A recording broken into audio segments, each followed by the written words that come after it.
candid conversations, unfiltered opinions, and humor with Avac Beck's podcast. Hello, everybody. Welcome to our episode today. I have the pleasure of having with me today Mr. Avi Maderer. So, Avi is an AI ChatGPT coach. If that hasn't clued you enough, we're going to be talking about AI and we're going to be talking about ChatGPT and everything AI. So the good, the bad, the in between, the fear, the concerns, the benefits, and where we're possibly going from here. Some of us have lived long enough to see like different phases of technology come in and out. And there's usually a lot of frenzy around that where there's a lot of fear and also there's a lot of praise. So Abby and I are going to have this conversation. So I will ask questions and we're going to converse in a way that we know will be beneficial to our listeners. Pull up a chair and let's get talking. Abby, welcome. Looking forward. Thank you very much. Welcome. Welcome to you as well. And I appreciate the opportunity to get in touch and explore. Sounds great. Let's explore this.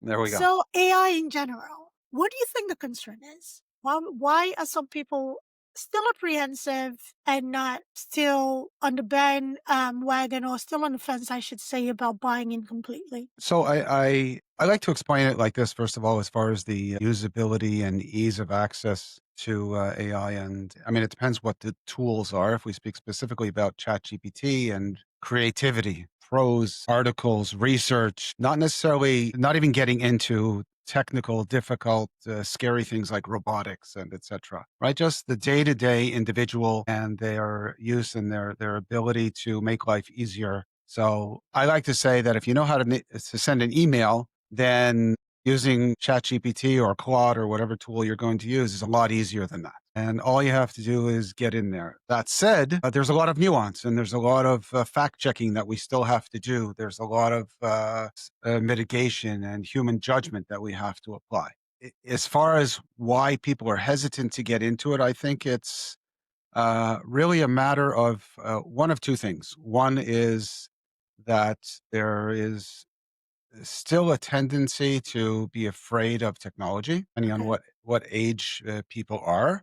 I know, for example, I'm 62 years, born in 1963, and everyone that's a year or more older than I am are technophobes. They're literally afraid. Not everyone, obviously not. Yeah, That's a generalization. But a lot of people are afraid of using a spreadsheet or sending an email or even searching the internet. It's very scary for them. Anyone that's my age and younger does not have that issue. Anyone that's 14 and under is born with AI in their hands.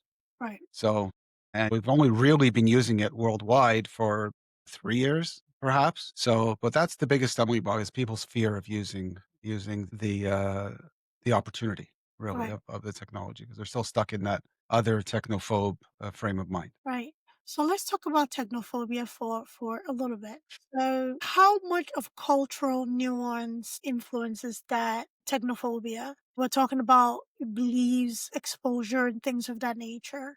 How much of that plays into that? I would say a lot, and I'm going to possibly steer the conversation towards something that literally keeps me up at night. And it's more than just rumor that AI, ChatGPT or Claude or Grok or whatever tool you're using hallucinates or it lies. It doesn't really lie because it doesn't have a mind. So it's not really lying. But what it really is, and that's the main difference that a lot of people don't understand, is that this is not software where it's pre-programmed by a human being to give you the right answers, and there's a whole quality assurance process that the programmers go through to make sure that the software works properly. So if you use a Google spreadsheet or an Excel spreadsheet and you put in numbers in a certain formula, you know you're going to get the right answer. 0.9% of the time, if you're drafting a document, a letter or an essay or a research paper, the spell check is going to catch the issue for you. The reality, though, is that with AI, you get a lot of nonsense out of it still, even though it's way, way better than it used to be.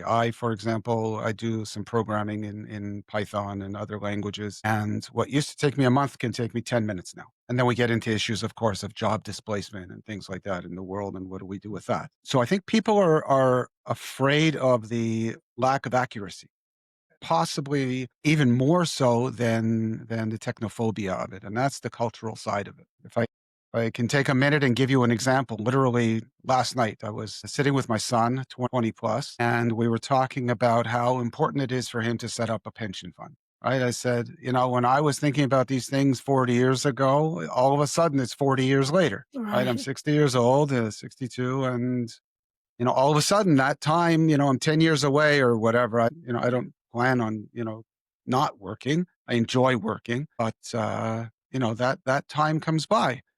Excuse me. I asked him, what would happen if you took $100, 100 euro or pound or whatever currency you're going to use, and you put it into a fund every month like clockwork for 40 years, and you earned, based on the S&P stock market index, Right. 11 to 13% a year. So 1% compounded every month, and it's compounding on itself, and plus you're contributing every month. What number would you come up with? So we were back and forth a little bit about guessing, and then we said, well, let's put it to Claude, see what Claude says, Yeah. right? Or ChatGPT. So I think I started with ChatGPT, and I put it in, and very nicely, and it gave me the mathematics and all these fancy formulas of how to calculate it, and it came up with this number of 1 point something billion dollars on Sliding $100 a month. I said, for well, that's 40 pretty years? good. And he said, he's a little bit financially savvy, but I have more experience. So he said that just doesn't sound right. Right. It sounds like way too much. Yes. And I put it back to the same platform to chat, and it said, yeah, that's the number. Let me double check. That's the number. Okay. I said, let's see what Claude does. Went over to Claude, same question. We got 1.7 million. So ChatGPT came up with a number that was 1,000 times higher with Yeah. all this fancy mathematics that it displayed.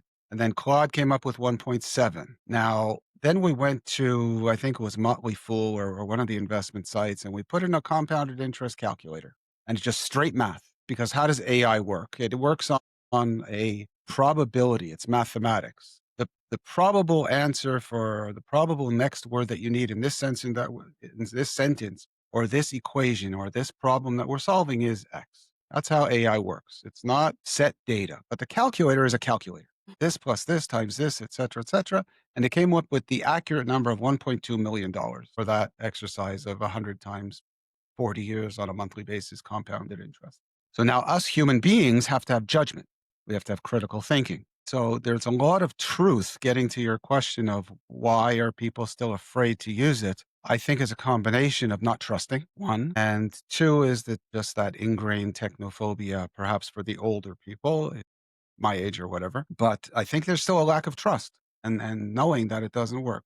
The challenge, of course, is that we have no choice but to use it and to apply our judgment. And that's before we even ask the question, that is in the future. And we ask a question, a future of work, that's really the skill that we need in society is human judgment. And that is like an umbrella skill for critical thinking, bias mitigation, fact checking, etc. Yeah. A long answer to a little question. No, that was absolutely necessary because um, it shows how AI is not a one size fits all. It shows how different platform would offer you different results. However, on the flip side of that, when we're talking about a monthly full, calculator, stock market today, appreciation of the dollar and, a projection of what that will turn into in 40 years. But then again, we don't know what the 40 years from now holds,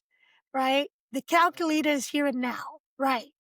There's that reality, right? We don't know what the dollar will be valued as in 40 years, right? We don't know whether it's a euro, the naira for the Nigerian currency or whatever. We don't know that value today. That's basically a projection into the future. One could argue that, granted, that was a lot of money. When you mentioned the amount, I was like, what? But I knew that was a steep projection. One could argue that maybe chat is kind of like projecting, but that is too much of a projection. So it brings me to my next point and question exactly.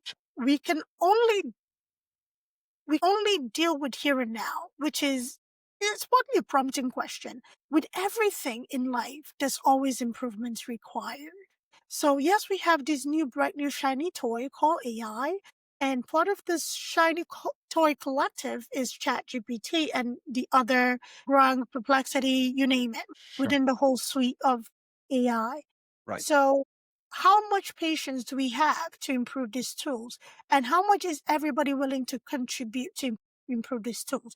We all have careers, we all have expertise that we utilize these tools for. Yes, it works, but it's a little rusty, a little rough around the edges. How much are we willing to contribute our expertise without the fear of losing our jobs to AI? Because there's also that apprehension that if I help in contributing and making this tool better, then this tool is going to replace me. How do we navigate That's a very, very loaded set of statements you just gave. All one right. at a time? So one at a time. So first, if I may go back about a minute or two ago, and I'll say that the difference between knowing what the reality is today and what is in 40 years from now has changed over the last few years. So if we were to go and use those calculations, if we get back to that pension fund exercise, if we were to do that exercise 5 years ago or 3 years ago, Mm. it's pretty reliable that it's going to be accurate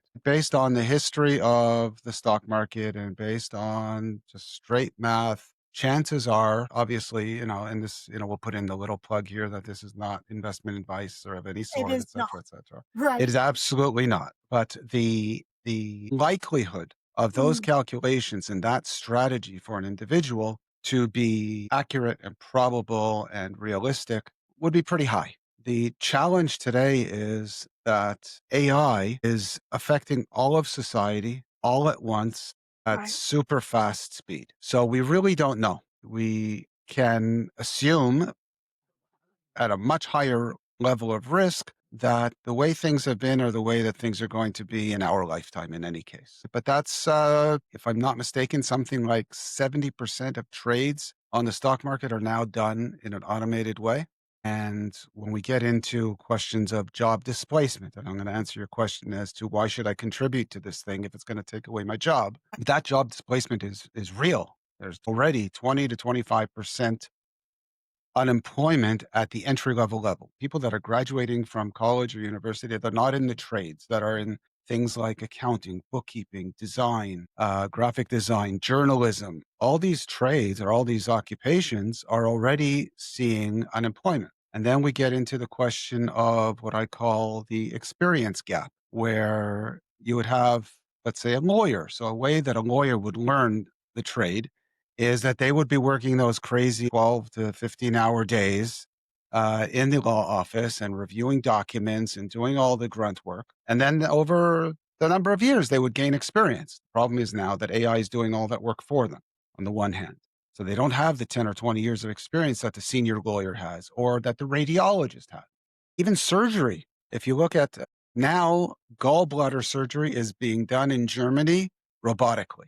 It's not a doctor with their hands on some kind of Robotic equipment. joystick. Yeah. It's a programmed machine that does, outside of the anesthetics, the entire surgery, hands off, Wow. right? Radiologists. So, 20, 30 years ago, it used to be one of the highest paying jobs in North America. And then they would outsource most of the analysis of x-rays out to places like India because it was cheaper labor. And also they would do a follow the sun kind of strategy where they would get their results overnight. Now they put it into AI. And not only is it taking away radiologist jobs, it's doing a better job. So there's all these issues. When it comes to why should I contribute? First of all, how much we're contributing, I don't really know, because AI is learning, on the one hand, the general large language model of the old data, which is now, let's say, a year old, is all basically researched on the internet and whatever is out there. Companies are using internal knowledge bases. So they're putting their own documents in and combining that with the general knowledge of the world to come up with more specific, nuanced, proprietary information and AI produced data and results that are specific to their own companies. At the same time, there is sort of a grassroots movement, social movement of I'm going to contribute to this thing, almost like Wikipedia, of going in and feeding it more accurate information. Hopefully, I know what I'm talking about and, it's my truth. Right. And therefore, somehow in that very minor way, contributing. But if a billion people do that, then it can get better if those billion people have accurate information to feed it. Yeah.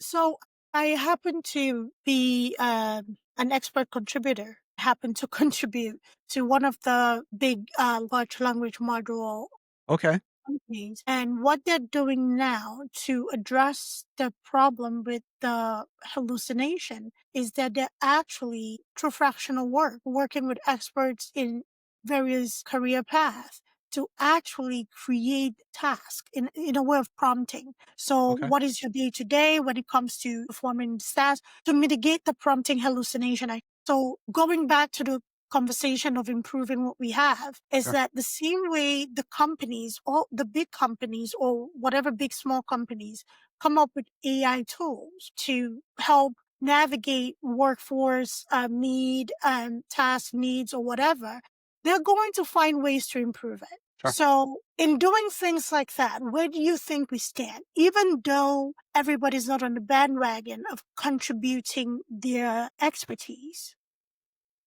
because of the concern of losing their jobs. When all of this started, I remember the conversation, even 2 years ago, even a year ago. It's like, oh, your medical world is untouchable by AI because it requires skill certification to do what we do, all of these extra things. However, as I keep my ear on the ground in the industry, I'm seeing more and more stuff. I'm in healthcare. Healthcare is difficult to break into. There's a lot of red tapes. Right. But when it comes to AI, there's more adoption. Granted, it's not there yet. There's openness to adopt a lot of AI techniques, especially when it comes to treatment outcomes. So you talked about gallbladder surgery. That's incredible. Is being adopted into like a prostate resection procedure, Right. something that carried a risk of impotence for men. Now, that is a fear that has been eliminated because this resection surgery is very precise. It goes in, recovery is short, um, management of that procedure, which would involve a lot of bleeding, clots, and all of these things, all of that is Right. reduced. So on the other side of things, the benefit of it is very evident. However, it's still eliminating certain roles. It goes along with everybody, the GLP-1s, people disliking GLP-1s. First, it was welcomed. Now it's heavily disliked because a lot of bariatric practices are being put out of business. So at what point do we say, okay, this thing is helpful and let's see how we can benefit from this wave as opposed to okay, it's taking everything from everybody. So do you think we'll ever get there, especially with AI? We've gotten there with the World Wide Web. Right. Now it's basically everybody uses it. So do you Right. think we'll get to a point where AI can be part of our practices without um, complete loss of a skill set or a career? So AI is very pervasive. It's across every industry. It's across every skill set. It's around the world. Its Right. adoption, as you know, I think we're at 800 million users now, if I'm not mistaken, around the world. And that's taken no time. I had a very brief discussion. I saw someone and I was waiting for, I think it was a bus or a train or something. And he asked me, what do you do? And we're talking. I told him I'm in AI. And he said, he's a young man. And he said, he's thinking about getting into industrial engineering. And do I think AI is going to affect it? And I said, well, it depends. If you want to get into the design level, the building level of the engineering and how to do the wiring and installation and environmental controls and all that, don't bother. because AI is just going to do it unless you're the expert that knows how to deal with the 5% anomalies in Right. situations. But in regular construction, no. If you're going to be the actual physical wire or plumbing Mhm.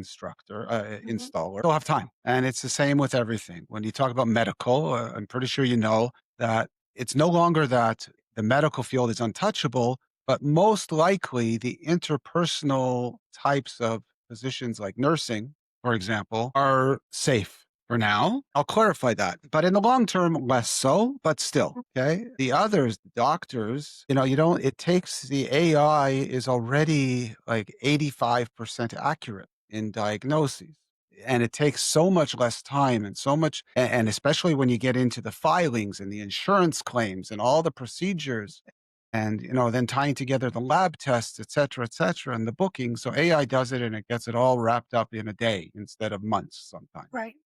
depending on what you're doing. And why do I say nursing, for example, is safe for now? Because of the baby boom and the aging population and lower birth rates in the younger population in most of the Western countries, we're getting into a situation where elderly care, for example, and nursing care is going to come into two categories: people with money and people with less money. Absolutely. So the AI is going to have some kind of, if it's not a plasma on some funny wheels, maybe even a very real humanoid, they call it, looking robot that will be the role of the companion. And then some Right. people will have the finances to finance a higher level service of real human interaction, right? But it's not hard to imagine that a family that can't afford a full-time carer or a full-time companion or what have you for real, so they'll use the AI and it costs them 10% of a real human being, right? But then there'll be people that'll want the real human being. The same thing with call centers. Right. Everything's automated. Everything, it's much conducive and pleasant to use the automated call centers now than it used to be. Press one for this and press three for that, and then wait a long time, etc. Now the automation has made it a lot more pleasant, but people will pay a premium. I'll pay $5 extra and speak to a real person. So it's really from just the speed and the how widespread the engagement is with AI in every industry, in every country, in every age group, there's really no choice. Right. So, that nice idea of I'm going to resist, I'm not going to contribute. Well, first of all, you don't have to, right? And if you choose to, that's great. It could be, part of one's volunteer activities if they want to contribute to society and the world and make the world a better place, but they don't have to. But it's happening already. There's really no choice. And then the question becomes, well, so what do we do? Right? What do we do as human beings? Because those graphic designers and the accountants and the bookkeepers and the young lawyers, their jobs are being displaced. So then what do they do? And the direction for that is all about the human contact, the human interpersonal contact. I actually had another podcast that I was interviewed on earlier today, Right. and we were talking about how there used to be, I don't know, 100 years ago, maybe less, where there was a big push towards a 5-day work week. Yeah. And quite realistically, we're going to get to a 3-day work week. Before we talk about how does all that get financed and how do people make a living, which are very big and important questions, well, what do we do with the rest of our time? And over the last 20 years or so with technology, we humans have become further and further distanced because we're stuck on our screens. And you go to a restaurant and you see families sitting there and nobody's talking to each other. And it's very sad. But this actually might be the universe's way of forcing us to get back in touch. Not only because we have the time, but because there's just no choice. Yeah. Because the AI is taking care of so many things, but there's so many human level things that we have to deal with interpersonally that maybe we're going to be forced to that in a good way. One of the good outcomes of it. But I don't think trying to avoid the tide of this huge amount of sunshine that's coming in with this AI and how it's affecting the world, I don't think we can avoid it. And we really, it's just a matter of just accepting that and leveraging it not making the best of it, but really using it to improve ourselves and the world and our situation. Yeah. I love how you use leveraging because that is the one way um, a person can pivot Oh, and absolutely. increase their usability in a sense in the corporate world. Pivoting and becoming a prompt an expert prompter is the one way um, a person can achieve longevity in their space and their place of expertise. And I've had this conversation, privately with my students, even on podcasts. Yes, if you're stagnant, if you're not buying into the reality that AI again is pervasive and it's basically everywhere, you're going to be left behind. And for you to couple your human intelligence with the AI intelligence to get the best out of it is the one way to basically be at the top of your industry. And that is what I feel like some people don't quite understand, or that just hesitant to understand or follow through. Right. So I like how you utilize Right. that word there. So going back to healthcare, just about 5 years ago, many a medical floor, many a psychiatric floors, we used to have one-to-one sitters. Who are sitters? Sitters are basically people assigned a role to sit in a room with a person who was either a danger to themselves or others, or confused. Confusion can range from anywhere from dementia to substance withdrawal or to confusion of any kind. You name it, right? A whole gamut. But because of staffing and shortage, often we'll place one personnel in a room with two confused people, right, to manage that. Okay. However, with technology, this is not an advertisement of any. I don't even know if I want to say their name, but I'll say it. So we now have technology where we have remote monitoring. We have Right. this equipment that we can put in a room, dedicate one per patient, and there is somebody on the other side monitoring this person while the nurses and the nursing staff are running around performing those hands-on care needs, Okay. from medication administration to care to treatment, everything. That is not something that happened 5 years ago, but now we have that technology, welcoming technology. So if this person is getting out of bed, an alarm sounds, they push an alarm, we can hear it. We know what that machine's alarm sounds like. So it's kind of like somebody get in here and try to put hands to make sure this person doesn't fall out of bed, get out of bed, whatever the Right. case. Can that technology be improved with the use of AI? I believe so. Sure. Sure. However, that was something that was embraced, and that's something that freed up hands. That's also something that cost savings with Sure. hiring personnel and having. Yeah. So, going back to healthcare a little bit, because again, is my area of expertise. I don't know how much you know about healthcare, but healthcare is very slow to change because of the sensitivity. Okay, we're Absolutely. talking about HIPAA. It's mission critical and it's HIPAA in the States and sure. Yes. Right. Right. So, do you think that healthcare can afford to be slow to change the way it's traditionally known to be in the age of AI? Okay. So first of all, resistance to change. I'm just going to not on a legislative or policy level, but just from a humanistic openness to high risk mission critical situations. You get on a plane and 99% of the flight is on autopilot. Right? So, we're used to that. It's just a Right. matter of a mindset. I believe that it's going to be a situation where it's forced. There's just going to be no option. Why? Because some 100 years ago, when pension plans were designed for people to have a pension at the age of 65 and retire at the age of 65, well, less people lived until 65. So the model worked very nicely.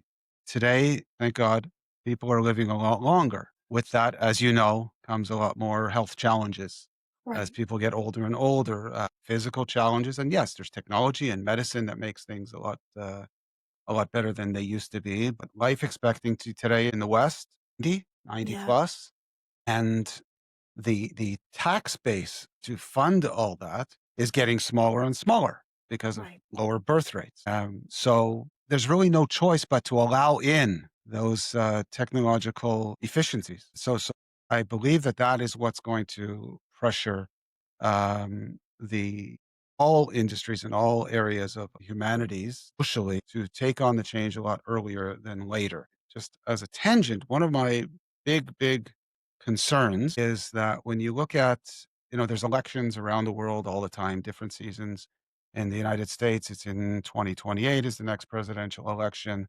There's different regional elections and provincial and state elections and municipal elections. Not that I follow it all the time, and I don't have like an AI, an agent that's searching for this. Maybe I should actually, but 'cause it's easy enough to do, and I always bring up this issue.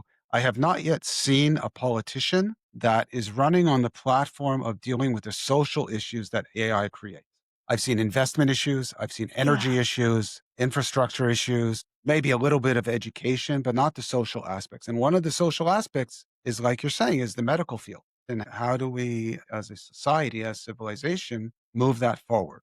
So it's sadly, maybe it takes a tragedy of some sort to get people to wake up and deal with it. But it'll happen like everything else. And it already is happening. My daughter just graduated nursing, actually, and she says they use AI all the time. They're always confirming meds, and now with my exercise with my son, with the pension thing, now I'm a little bit scared. But they're going in and using it for calculations of dosages and the chemistry and things like that. With, of course, not only her teachers monitoring and her senior staff, because now she's already working as a nurse, but putting in those mechanisms to monitor. Certainly, AI is in radiology as yeah, we described. It's in surgery. I'm sure that in nursing, I don't know nursing deep enough to know where the interpersonal no, but certainly part of the reporting and part of the monitoring. And like you were saying, having the yeah. presence of some kind of monitor. That monitor that you were talking about, there's someone watching. Yes, somebody's watching remotely. And the company is quite big. I do not want to advertise for them. I don't want to No, say that's their fine. name. It rolls in and the camera is focused on the person. There's a Okay. screen. And the person can actually prompt a person, please do not get up, but the alarm sounds and you Okay. can come So in. it's sort of a Um, robot of sorts. and it's sort of a robot, but there's somebody Okay. remotely monitoring it. Okay. So, talking about nursing education or nursing in general, I'm a nursing professor, and there's something that we traditionally still do in nursing education, is that we do have safeguards in place that are AI in nature, whether we want to agree or not. The use of Epic. Epic is everywhere. I can't even advertise them. They're big.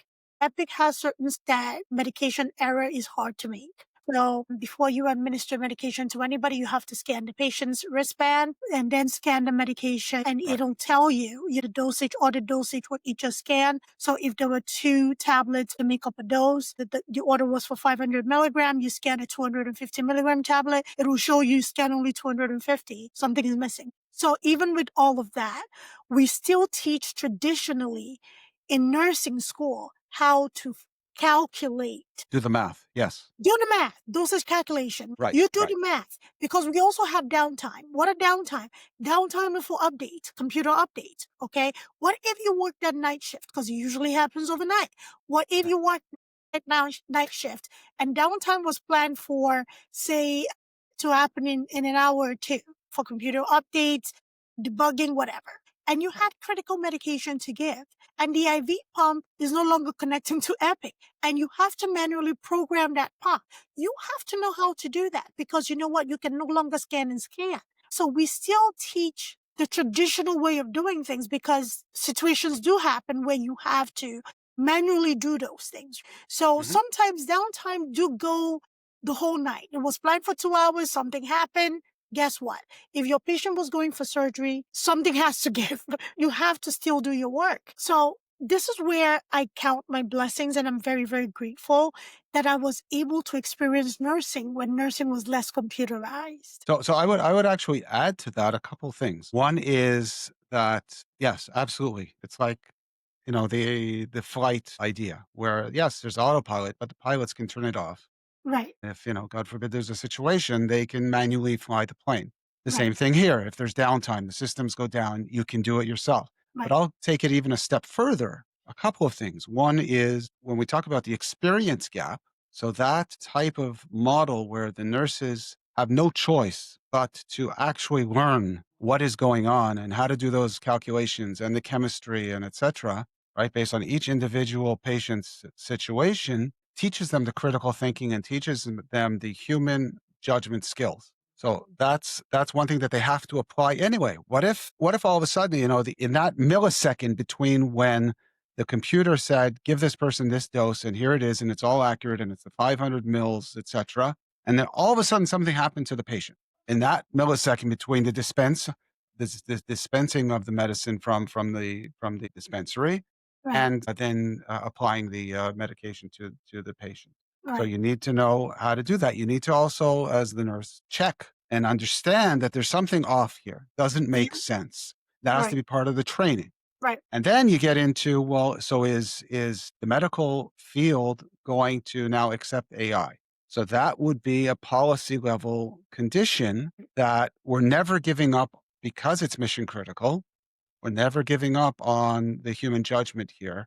Right. And in order to become a nurse or a doctor or whatever it is, you have to know how to do this and apply it. Absolutely. Absolutely. That goes back to being an expert, right? In Sure. understanding, because at the end of the day, the human brain, AI is beautiful, great, but the human brain still supersedes any AI. Large language model, your reasoning And and your expertise is absolutely needed, right? So absolutely. if you don't know the difference and the accuracies, you'll accept anything, right? Right. So if I am not aware that this dose for this pediatric patient is too much based on their weight and height, I may administer a critical medication that may turn very serious very quickly, Right. right? If I do not understand that a geriatric patient's metabolism over time is not the same as a 40-year-old, and they process Sure. medication, especially with opioids, very differently, I may over medicate somebody. So Sure. at the end of the day is really the expertise, which again goes back to that conversation that regardless of where we go with AI, it is very important that you own your expertise and you know how to prompt the AI and you know how to identify those hallucinations or the falsitude or whatever it is that you can say, okay, you know what? Yeah, close, but not quite. Right. Right. So, Right. it's very important for us to own our craft or skills, whatever it is, so we can Sure. be in a position where we can say, let's try that again. And when it comes to policies, you mentioned policy. I'm very interested to see where the policies go when it has to do with, AI in healthcare and how to navigate that, because that is a very interesting slope. Where do we start? Where do we stop? And how much or how far can we push it?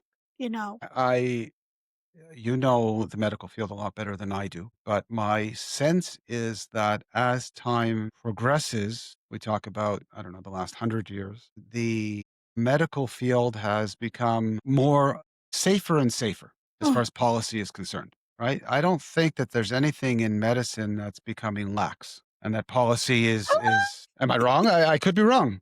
I There could be are wrong. areas we can improve. Oh, for sure. I'm not Yeah, saying there's no room for improvement. right. I'm just saying that we haven't dropped policies because it's not worth it, Right, right? Or because we're lazy or right, because governments are lazy. There are always going to be trade-offs between, just look at costs, right? I did I don't know, 20 years ago, I did a project with a local Ministry of Health office. yeah, And I was speaking with the regional director for social services, and they told me we have to make decisions between do we do anti-smoking or do we do obesity? We can't do right, both because everything has a cost. And then what's right, the likely outcome? And then, what are the later effects for addressing this issue as opposed to that issue? And that's the way policy works. But I don't think anyone's becoming lax, certainly not in the West in any case, as far right, as policy and how it's applied to the medical world. yeah. So And that's that's what's gonna happen with I yeah, trust. not becoming lax. I think certain policies are crippling sometimes. Yes. Yeah. So, but I'm curious to see where all of this goes. Right. So let's talk about what you do, Avi, and what you offer and your product and services. Sure. Who are the people that come to you, you service or you work with? And, where can people find you? Sure. Well, thank you very much for asking. And I'll actually just, you like the word leverage. So I'm going to leverage something that you said some 10 minutes ago or so. about how people must learn the skills of prompting and using AI. And there's this is not against you, this next sentence, but there's a very passe statement from, the early 2025s, Right. half a year ago or so, because things move so fast. Right. Of you're not going to lose your job to AI, you're going to lose your job to someone who's using AI, right? And that's a very popular statement, except Mm. that is already, we're not there. We're way Right. past that because Right. everyone's using AI. And if you're not, then, that's that individual's problem. So when you ask, what do I do? I coach people in two specific areas. One is as far as developing their human judgment, as I was talking about a few times here with critical thinking and with bias mitigation. Certainly on the technical level, it's not really my focus, but I can help people with on the technical level as far as, the prompting and the data or knowledge base and the proprietary data, et cetera. But it's really more about developing critical thinking skills and human judgment in their field, and also the human level of how to become a leader within an organization, or even if someone is self-employed and freelance and on their own. So that's one part. The other part that I do in coaching is I find it very, very important today because of just from a risk management point of view, Okay. to help people get into the frame of mind of fractional work. You mentioned Right. fractional before, right? I mean, long gone are the days of, the 40-year career, Yeah. right? Those are almost over, if not over Yeah. completely already in the Right. world. But so is the full-time job. Yes. And because the change is, it's really in our face. It's like now it's in a year or two or 5, 10 max. So Yeah. there's huge, huge upheavals in the workplace, in the Yeah. workforce. So I help people from an internal emotional coaching level to get into that frame of mind of diversifying. At least maybe not skills wise, maybe that as well, but certainly just being used to the idea of carrying 2, 3 jobs, right? And not, 24 hours a day, still work Right. it 2, 3 hours each job, Right. whatever it is, but get into that frame of mind of a fractional work, of part-time Right. work for those that don't know what fractional work is. So I help people at a really a life coaching level as far as that is. And to get in touch with me, it's very easy. I have a website. It's called futureofpurpose.org/contact, or just go there and you'll find the contact, slash connect rather, futureofpurpose.org/connect. And there's a form there, and then I'll get an email and we can go from there. We'll make all of that available. Fractional work, oh my goodness. Before I get excited about this, everything Avi just said will be available in the show notes. So in case you can catch it, you can just click right in and, get in contact with him. Well, fractional work is where it is. And I think there's also resistance there. We're talking about resistance with the use of Sure. AI, but there's also this traditionalism that comes with employment. The 40 hours work week, Right. 5 days a week, the pension, the retirement, the benefits, the da da da da, all of these things. I'm answering my question, but also asking it at the same time. What would it take for people to really kind of like settle into understanding that it's fast because it's not slowly moving that direction? You said 10 years is really rapidly going to that direction where people are able to, because the fallacy of work-life balance, laughable. So people are really owning their time and Right. balancing their lives in a way Right. that we're more alert. You mentioned maybe this is the universe's way of forcing us to go back and kind of like see each other again.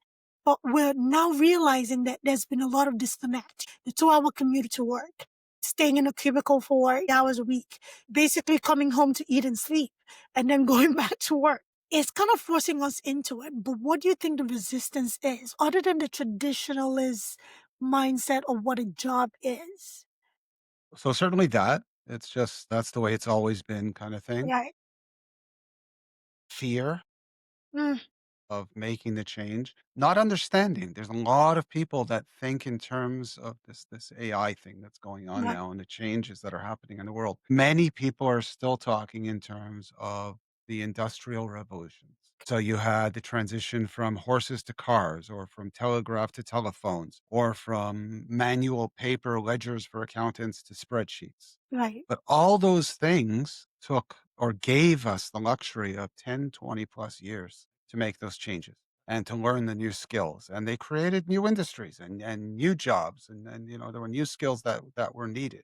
Here, we've been given a year or two. And us as human beings, we may be capable of making the change, but we're not used Mhm. to making change so fast. And people Okay. don't realize that it's different. And I like to make the comparison not to those types of technological or industrial changes, Mhm. evolutionary changes, but societal changes. So the last time that something on that scale happened was probably during the Enlightenment.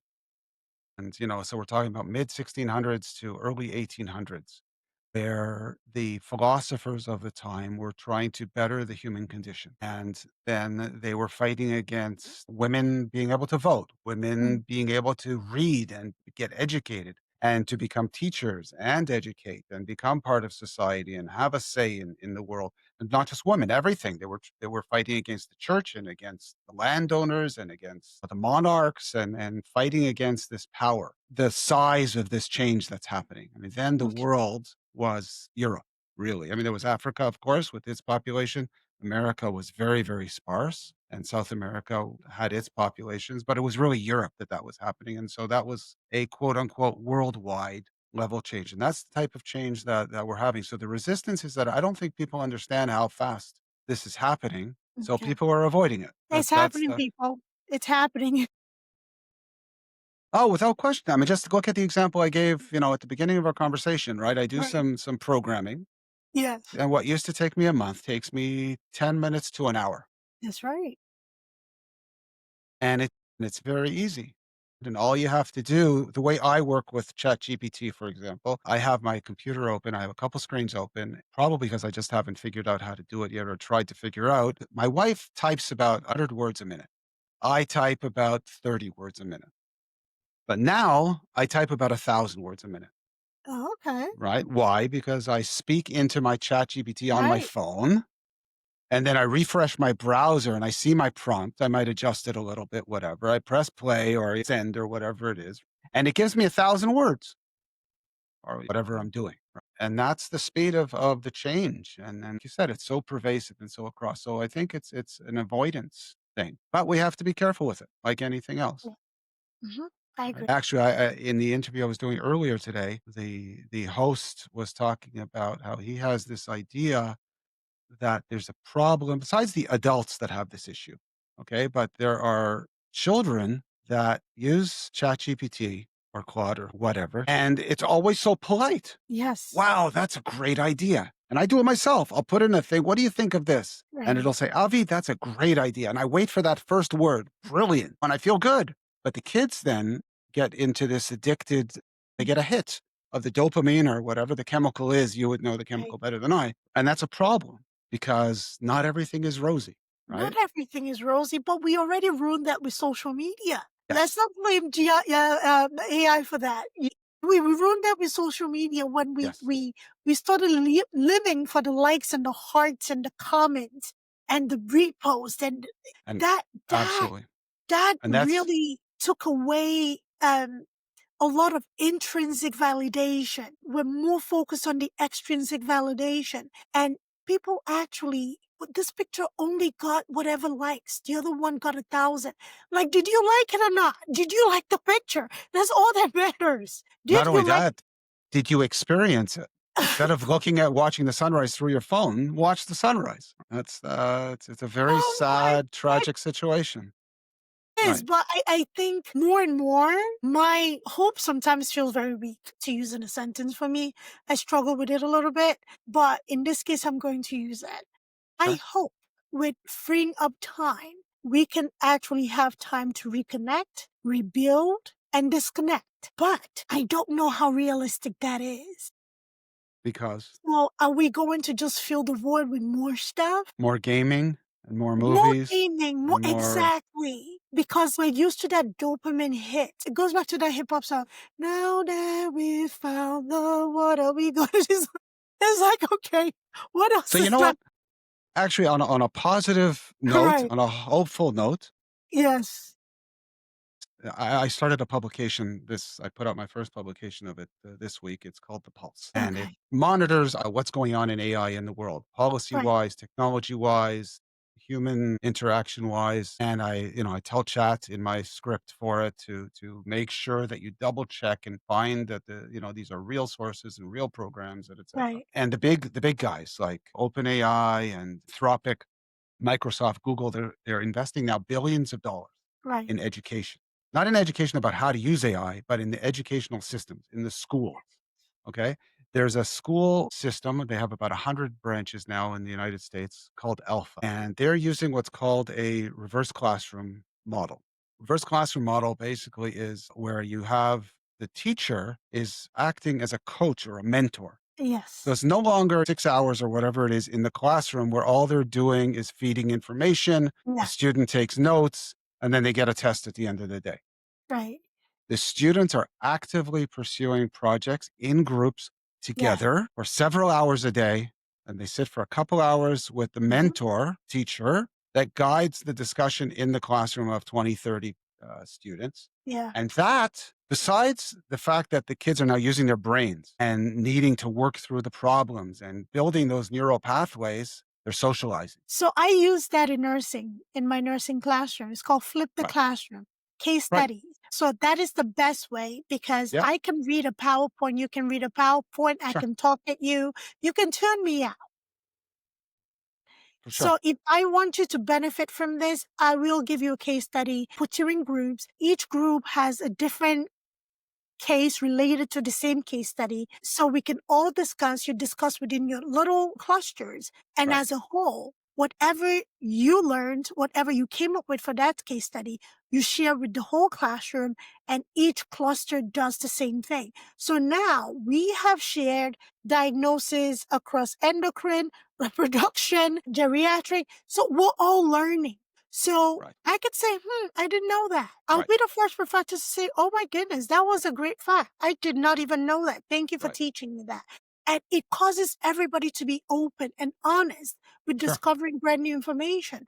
So I'll say this, I don't mean to piss my Africans off because we're very traditional people. I've never really subscribed to the mindset of a traditionalist thinking. There's always a different way to do things. I Sure. understand we do certain things to honor our ancestors and the people that came before us, but they did the best they could with whatever resources that they had. How can we change things? It's exciting that these big companies are willing to invest in education as somebody in academia, as opposed to utilizing AI in the way everybody thinks we're utilizing AI for thinking for the students, but really utilizing those AI tools to help students think for themselves, help expedite the learning process, even with virtual reality. I may not always have a patient with a heart attack all the time for my students, but we can Right. simulate it, right? Sure. So we Sure. can simulate it. We can put them in an environment where they have to think critically. Those, skills are built over time. So when Right. they're in the real scenarios, like, okay, that crazy old professor got me doing this, and I kind of like know how to react. So Right. that's very exciting. Thank you for sharing that. I'll look Right. into it, Okay. actually. Yeah. Oh my goodness, Avi, All this right. was such a great conversation. Thank you. Thank you so much, Inusa. Thank you for It's being here. it was wonderful, and I'm happy to come on again at some time if you like. Let's do that. Okay. Wonderful. Absolutely. Thank you, All everybody, right. for listening. There goes that word hope again. I hope somebody gained something from this conversation and let us know what you think. Is there anything we discussed that has been nagging at you or you have something to contribute? Because this conversation is going to keep going. It's not going to Sure. stop anytime soon. So thank you, everybody. I'm very grateful for your time. I am very grateful for Oh, you. I'm grateful for thank your you. time. I Thank you really for coming appreciate it. on. All right. Thank you, You're very sir. welcome. Thank All you. right, bye, everybody. Take care of yourselves. Bye-bye. Thanks for tuning in to Avi Beck's podcast. If you enjoyed today's episode, don't forget to subscribe, rate, and leave us a review. It really helps us out. We'd love to hear your thoughts and continue the discussion. So join us on social media or drop us a message. Until next time, keep exploring, stay curious, and keep pushing the boundaries of your world.